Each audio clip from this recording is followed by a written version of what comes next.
మొన్న మల్లన్న మీద దాడి చేసిన తర్వాత కేసీఆర్ ఒక రోజు తర్వాత ఏమో ఒక సమావేశం పెట్టుకున్నాడు హరీష్ రావుతో, కేటీఆర్తో. ఆ సమావేశంలో కేటీఆర్ ఒకటే చెప్పిండట.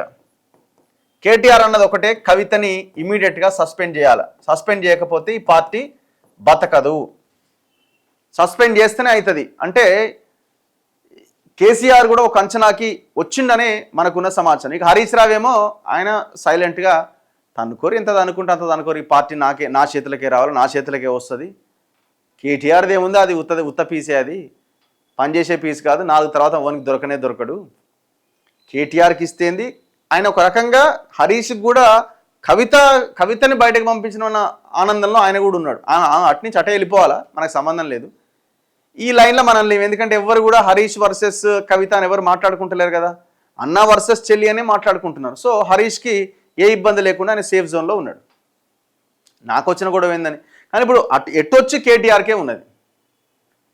కేసీఆర్ ఎట్లాగో కేటీఆర్నే భవిష్యత్ లీడర్ని చేయాలా అని ప్రయత్నం చేస్తున్నాడు. కాకపోతే ఈయన సక్సెస్ అయితే రాలేదన్న తర్వాత విషయము.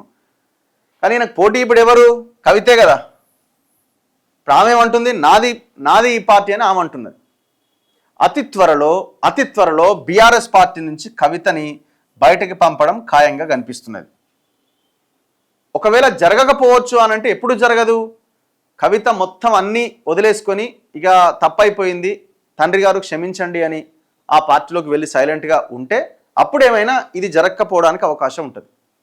అదర్వైజ్ బీఆర్ఎస్ పార్టీలో ఉన్న కేటీఆర్ వాళ్ళు చూస్తూ ఊరుకుంటారనైతే నాకు అనిపిస్తలేదు. ఆమెని అతి త్వరలో పార్టీ నుంచి బయటకు పంపించే ప్రయత్నం జరుగుతున్నది. ఇప్పుడు ఆమె